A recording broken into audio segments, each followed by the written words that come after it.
Today we'll be talking about quadratics. This is our next unit.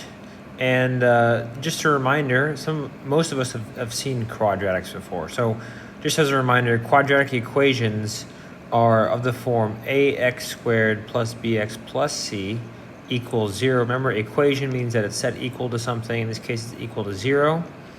And quadratic function is the function y equals ax squared plus bx plus c. In both cases, a cannot be equal to 0, right? And if it were equal to 0, then it would be a linear function. And if you can just check at this table right here, you can see that we've dealt with most of our mathematical career in this realm right here, linear functions. Solving equations, or our variable is just, our variable right there, x, is only raised to the first power. But as we've matured in our mathematical career, we've recognized that now we can solve these problems where our variable is raised to the second power there, right? And then you have cubic and quartic. But today we're just going to focus on solving quadratic equations. So, just as a reminder, there's 4 ways to solve the quadratic equations. The first one that we'll look at today is factorizing, all right? And guys, I stressed this last year, I'm gonna stress it again this year. This is how you factorize and solve a quadratic equation. If some number a times b gives you 0, then we know that either a or b has to be 0. If I told you that 2x equals 0, we know that anything times 0 is 0. So that means x has to be 0. In this case, we're saying we don't know what a is and we don't know what b is, but we know that they multiply together equals 0. So either a is equal to 0 or b is equal to 0. So we're going to use this to review our first method of solving a quadratic equation, and that's with factorizing. So let's look at this first example, example 1. So I have 3x squared plus 5x equals 0. Notice, remember, factorizing, you always want to look for the greatest common factor, or the GCF, greatest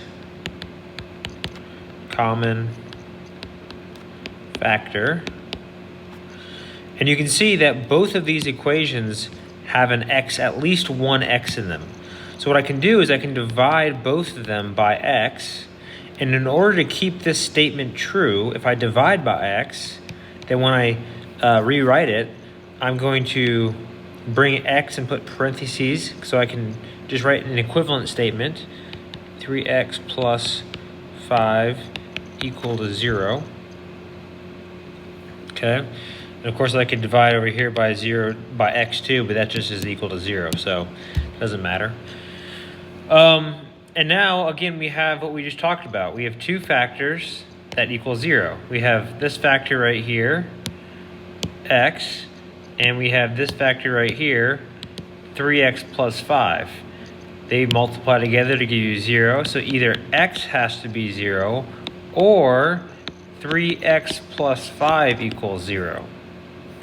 Well, this is one solution, but we have to take this a step further and solve for x. You should be able to do this pretty quickly.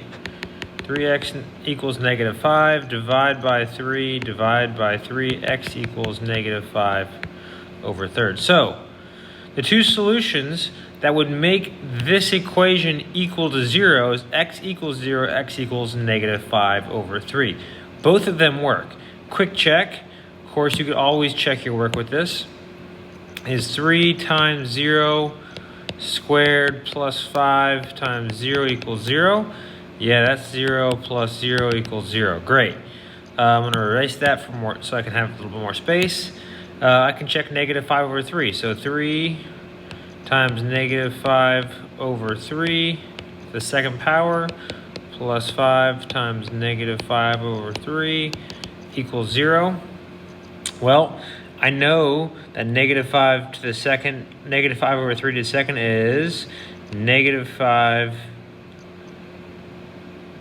Well, I don't know how to do this. 25 over 9 plus, and over here is negative 25 over 3. So it's going to get a little bit messy, but we'll do it anyways. So out of this one right here, I'm going to 3. I can take a 3 divided by 9 is giving me 1/3. So that will just go to 3. Oh, it's not bad actually. There we go. And then we can say, oh, okay. Well, what I'm left with over here is 25 over 3, and over here, negative 25 over 3, so that is equal to 0. Good.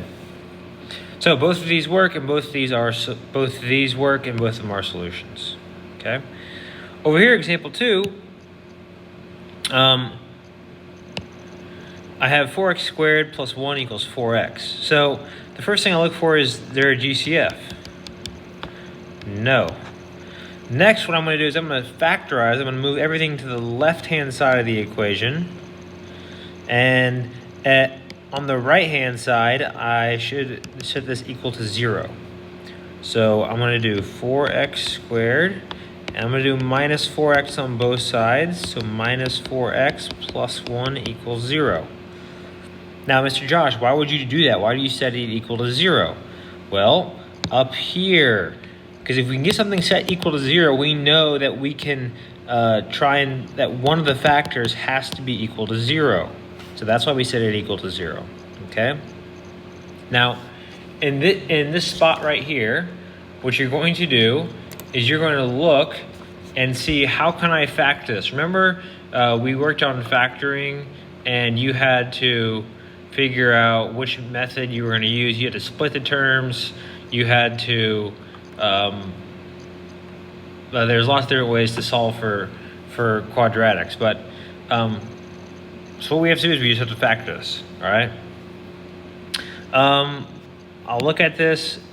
What I'm going to do is I'm going to take 4 times 1, and that's going to give me 4. Okay. And I know that I have this term right here. It's a negative 4. So the question is, what two numbers multiply together to give me 4 and add to give me negative 4? Well, you should be able to see that that's negative 2 and negative 2, negative 2 and negative 2.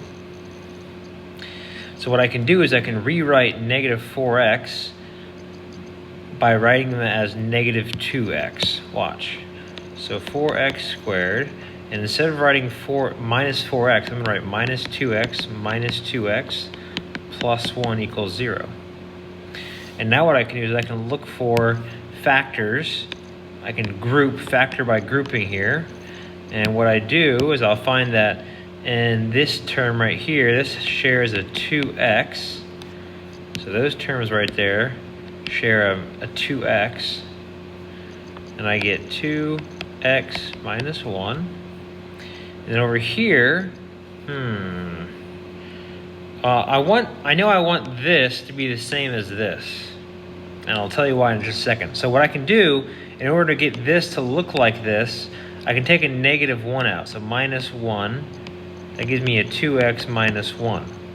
Now you can see that this term this term right here is the same as this term. That means they have a GCF now, right? These two terms have a GCF. What's the GCF? Well, 2x minus 1. So what I can do is I can bring a 2x minus 1 out, and what's left is 2x minus 1. Ah, I see. Yes, good. And that is equal to 0. Now, in this case, this one has to be equal to 0, or this one has to be equal to 0. Well, they're both the same thing. So as long as I just solve for 1, we find that x has to be 1/2. Boom. There's only one solution in this problem. So, the first method of solving quadratics is using factorizing, knowing that a times b, that two numbers equaling 0, one of them has to be 0. You might have to go back and review how to factor. If you do, make sure you let me know in class.